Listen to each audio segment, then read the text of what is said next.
Welcome to टिकलेज academy. आज के video में solution of simultaneous equations bye adjoint method, ये टॉपिक का 6th प्रॉब्लम स्टडी करेंगे। तो क्वेश्चन आपके सामने है, देखो क्वेश्चन में लिखा है solve the following system of equations bye adjoint method. देखो यहाँ पे जो सिस्टम ऑफ इक्वेशंस है जो कि एक्स वाई जेड के फॉर्म में है, हमें ये सिस्टम को सॉल्व करना है और यहाँ पे एक्स वाई जेड का वैल्यू फाइंड आउट करना है बाय एडजॉइंट मेथड। तो चलो हम ये प्रॉब्लम सॉल्व करेंगे और प्रॉब्लम सॉल्व करने का टेक्निक बिल्कुल वैसा ही रहेगा जैसा हमने इसके पहले के प्रॉब्लम्स में यूज किए थे। इस टाइप के प्रॉब्लम सॉल्व करने के लिए आपको एडजॉइंट फाइंड आउट करते आना चाहिए और एडजॉइंट के लिए कोफैक्टर भी फाइंड आउट करते आना चाहिए। अगर आपका एडजॉइंट और कोफैक्टर का कॉन्सेप्ट क्लियर है तो आप इस तरह की प्रॉब्लम काफी आसानी से सॉल्व कर सकते हैं। ठीक है, वैसे इसके पहले ऑलरेडी हमने एडजॉइंट एंड कोफैक्टर के ऊपर स्पेशल वीडियोस बनाए थे, वो वीडियोस आप देख सकते हैं हमारे चैनल से। ठीक है, तो चलो ये प्रॉब्लम को हम सॉल्व करेंगे। सबसे पहले गिवन 3 इक्वेशंस हमने यहाँ लिख लिए हैं और आपको यहाँ क्या करना है, सबसे पहले ये गिवन 3 इक्वेशंस को मैट्रिक्स फॉर्म में पुट करना है। मैट्रिक्स फॉर्म में पुट करते समय 3 मैट्रिक्स बनेंगी, coefficient matrix, unknown matrix and constant matrix. ठीक है, तो हमने यहाँ लिखा है अबव इक्वेशंस इन मैट्रिक्स फॉर्म। तो सबसे पहले हम कोएफिशिएंट मैट्रिक्स बनाएंगे। कोएफिशिएंट मैट्रिक्स बनाने के लिए आपको क्या करना है, तीनों इक्वेशन में जो एक्स वाई जेड के कोएफिशिएंट्स है उसका यूज करना है। तो फर्स्ट इक्वेशन में एक्स वाई जेड के कोएफिशिएंट्स है 1 1 1, तो वो हमने फर्स्ट रो में लिखे। सेकंड इक्वेशन में है 1 - 1 2, सेकंड रो में लिखे। और थर्ड इक्वेशन में है 3 1 1, वो थर्ड रो में लिखे। और जो अननोन्स है एक्स वाई जेड वो हमने नेक्स्ट मैट्रिक्स में लिखे। और उसके बाद इक्वल टू के राइट साइड में जो एलिमेंट्स है 6 5 8, वो हमने कॉलम मैट्रिक्स जो कि कांस्टेंट मैट्रिक्स में हमने लिखे। ठीक है, तो हमने गिवन 3 इक्वेशंस को मैट्रिक्स फॉर्म में पुट कर लिया है। पहले मैट्रिक्स को ए मैट्रिक्स कहो, ठीक है, कोएफिशिएंट मैट्रिक्स को ए मैट्रिक्स कहा। लास्ट जो मैट्रिक्स है इक्वल टू के राइट साइड वाला वो है बी मैट्रिक्स, और जो बीच में मैट्रिक्स है एक्स वाई जेड जिसमें अननोन है वो है एक्स मैट्रिक्स। ठीक है, इसका मतलब यहाँ पे कुछ ऐसा बनेगा कि A X is equal to B, ऐसा यहाँ पे रिलेशन बनेगा। तो यहाँ से अगर आपको एक्स फाइंड आउट करना है तो ए को राइट हैंड साइड में शिफ्ट करना पड़ेगा। तो ए राइट हैंड साइड में जब जाएगा तो ए इनवर्स बन जाएगा। सो रिलेशन हमें ऐसा मिल रहा है x is equal to a inverse b. तो हम इसको फिलहाल इक्वेशन नंबर 1 दे देंगे क्योंकि हमारे पास ए इनवर्स नहीं है। ए इनवर्स हमें फाइंड आउट करना पड़ेगा। तो देखो ए इनवर्स का फार्मूला हम यहाँ पे लिख रहे हैं, A inverse is equal to adjoint of A by mod of A. इसको हम इक्वेशन नंबर 2 दे देंगे क्योंकि एडजॉइंट ऑफ ए भी हमारे पास नहीं है और मॉड ऑफ ए भी नहीं है। ठीक है, तो चलो सबसे पहले mod of A find out करेंगे, ए का डिटर्मिनेंट। अब ए का डिटर्मिनेंट फाइंड आउट करने के लिए आपके पास 2 ऑप्शन है, या तो आप कैलकुलेटर में सॉल्व करो या तो आप मैनुअली सॉल्व करो। तो कैलकुलेटर अगर एग्जाम में अलाउड है तो आप कैलकुलेटर में सॉल्व कर सकते हैं, कैलकुलेटर में डिटर्मिनेंट सॉल्व करने का ऑप्शन होता है। ठीक है, और अगर कैलकुलेटर अलाउड नहीं है तो मैनुअली सॉल्व करो। देखो हम मैनुअली यहाँ सॉल्व कर रहे हैं, तो जैसे नॉर्मल डिटर्मिनेंट सॉल्व होता है वैसे ही है। जैसे 1 फर्स्ट रो का 1 लिए, उसका रो कॉलम छोड़े, जो 4 एलिमेंट्स बचे उसमें क्रॉस मल्टीप्लिकेशन, उसके बाद -1, फिर जो 4 एलिमेंट्स बचे उसमें क्रॉस मल्टीप्लिकेशन, फिर लास्ट में 1 और 4 एलिमेंट्स जो बचे उसमें क्रॉस मल्टीप्लिकेशन। और फाइनली हमने मॉड ऑफ ए यहाँ पे फाइंड आउट कर लिया है, ये आया है 6। सो ए का डिटर्मिनेंट हमें मिला है 6। ए का determinant that is mod of A, जो हमें इक्वेशन नंबर 2 में पुट करना है। ठीक है, तो इक्वेशन नंबर 2 में पुट करने के लिए मॉड ऑफ ए तो मिल गया, लेकिन इक्वेशन नंबर 2 में पुट करने के लिए एडजॉइंट ऑफ ए वो अभी तक हमें नहीं मिला, वो हमें फाइंड आउट करना पड़ेगा। तो चलो adjoint of A find out करने का फार्मूला यहाँ लिखते हैं। तो फार्मूला ऐसा है, देखो कोफैक्टर मैट्रिक्स ए का ट्रांसपोज, देखो ब्रैकेट में क्या लिख रहे हैं, कोफैक्टर मैट्रिक्स ए और ऊपर हमने लिखे हैं टी, टी यानी ट्रांसपोज। मतलब पहले आपको कोफैक्टर मैट्रिक्स फाइंड आउट करना है और फिर कोफैक्टर मैट्रिक्स का ट्रांसपोज करना है। ठीक है, तब जाके आपको एडजॉइंट मिलेगा। ठीक है, तो चलो सबसे पहले फाइंड आउट करेंगे कोफैक्टर मैट्रिक्स ए।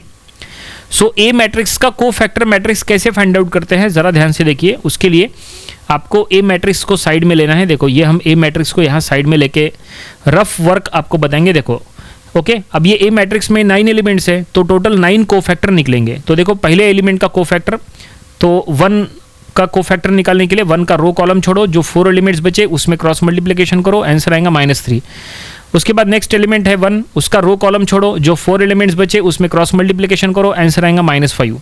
ठीक है, बाद में हमें इसका साइन भी चेंज करना है, वो हम बाद में साइन चेंज करेंगे। उसके बाद देखो नेक्स्ट कोफैक्टर निकालना है, तो 1, उसका रो कॉलम छोड़ो, जो 4 एलिमेंट्स बचे उसमें उसका रिजल्ट आएगा 4। उसके बाद सेकंड रो में फर्स्ट एलिमेंट है 1, उसका रो कॉलम छोड़ो, जो 4 एलिमेंट्स बचे उसमें क्रॉस मल्टीप्लिकेशन करो, आंसर आएगा 0।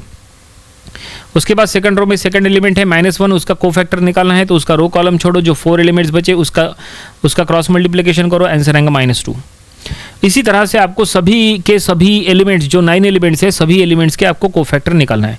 जो भी एलिमेंट्स के कोफैक्टर निकालना होता है वो एलिमेंट का रो कॉलम छोड़ के जो बाकी 4 जो बचे एलिमेंट्स है उनमें क्रॉस मल्टीप्लिकेशन करना होता है, और जो रिजल्ट आता है वो जो रिजल्ट है वो आपको लिखना है। लेकिन ये कोफैक्टर अभी फाइनल नहीं हुए क्योंकि इसमें साइन चेंज करना है। जैसा हमने कहा कि साइन हम आखिरी में चेंज करेंगे, तो किसका साइन चेंज करना है तो ज़रा ध्यान से सुनो। डायमंड शेप प्लेस के जो एलिमेंट्स है ना, उनका साइन आपको चेंज करना पड़ता है। मतलब प्लस है तो माइनस करना है, माइनस है तो प्लस करना है। डायमंड शेप प्लेस के एलिमेंट कौन से हैं बता दे आपको। देखो डायमंड शेप प्लेस के एलिमेंट्स यहाँ बता रहे हैं, ज़रा ध्यान से देखिए।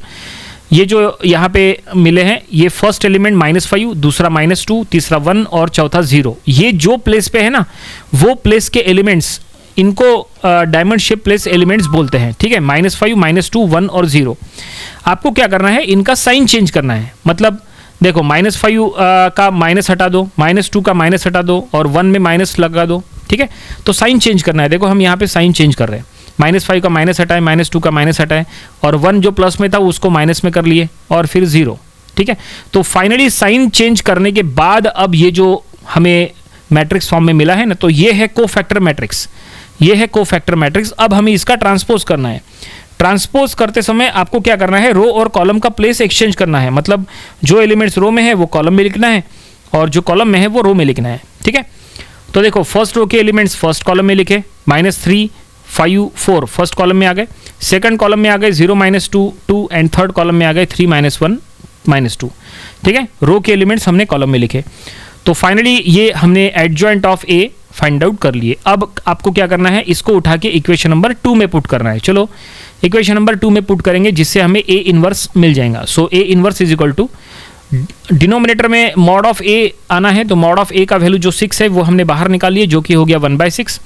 और फिर मैट्रिक्स जो उसके बाद है वो है एडजॉइंट ऑफ ए। तो फाइनली हमने ए इनवर्स यहाँ लिख लिए है। और अब क्या बचा है, अब बचा है हमें एक्स फाइंड आउट करना है, यानी XYZ। उसके लिए सब कुछ उठा के इक्वेशन नंबर 1 में पुट करो। तो देखो इक्वेशन नंबर 1 में हम जो पुट कर रहे हैं उसमें सबसे पहले XYZ के फॉर्म में मैट्रिक्स फॉर्म। ठीक है, उसके बाद ए इनवर्स हमने यहाँ ले लिए और फिर B, मैट्रिक्स B वो हमने यहाँ ले लेंगे। ओके, और अब यहाँ मैट्रिक्स मल्टीप्लिकेशन करना है। लेफ्ट हैंड साइड में कुछ करने की जरूरत नहीं है, जो भी सॉल्व करना है राइट हैंड साइड में सॉल्व करना है। तो लेफ्ट हैंड साइड में रखो XYZ और राइट हैंड साइड में देखो मैट्रिक्स मल्टीप्लिकेशन करना है। सो रो इंटू कॉलम करना है। सो -3 × 6 + 0 + 3 × 8। ठीक है, फर्स्ट रो इंटू कॉलम किए, उसके बाद सेकंड रो इंटू कॉलम करो, 5 × 6 -2 × 5 -8। उसके बाद थर्ड रो इंटू कॉलम करो। तो ये मैट्रिक्स मल्टीप्लिकेशन का रूल है। तो ये हमने मल्टीप्लाई कर लिए और अब यहाँ पे जो रिजल्ट है वो हमें निकालना है। तो left hand side as it is, right hand side में 1/6 बाहर रखो। और अब ये कैलकुलेशन का रिजल्ट आ चुका है, ये हमने निकाले हैं 6, 12, 18। और अब बाहर जो 1/6 है, बाहर 1/6 से अंदर मल्टीप्लाई कर लो तो आंसर आएगा 1, 2, 3, क्योंकि अंदर के सभी टर्म 6 से डिविजिबल है। तो फाइनली हमें x का वैल्यू मिल गया 1, y का वैल्यू मिल गया 2 एंड z का वैल्यू मिल गया 3। और यही हमारा फाइनल आंसर है, यही फाइनल रिजल्ट है। तो नीचे हम लिख लेंगे this is the required result, जो क्वेश्चन में फाइंड आउट करने के लिए कहा था। क्वेश्चन में कहा था कि गिवन सिस्टम को सॉल्व करो, तो हमने सॉल्व कर लिया है और XYZ का वैल्यू फाइंड आउट कर लिया है। प्रॉब्लम यहीं पे कंप्लीट हो गया। आई होप आपको ये पूरा प्रॉब्लम समझ में आया होगा, कैसे हमने सॉल्व किए, कैसे कोफैक्टर निकाले, कैसे एडजॉइंट हमने बनाए। ठीक है, और ये प्रॉब्लम आपको अपनी प्रैक्टिस बुक में ज़रूर से सॉल्व करके देख लेना चाहिए। तो ये था solution of simultaneous equation by adjoint method, ये टॉपिक का प्रॉब्लम नंबर 6। इसके पहले के 5 प्रॉब्लम्स वो भी आप स्टडी कर लीजिए और इसके आने वाले दिनों में हम इसके और भी नंबर ऑफ प्रॉब्लम स्टडी करेंगे ताकि इसकी और अच्छे से प्रैक्टिस हो जाए। तो मिलते हैं नेक्स्ट वीडियो में। Thanks for watching this video.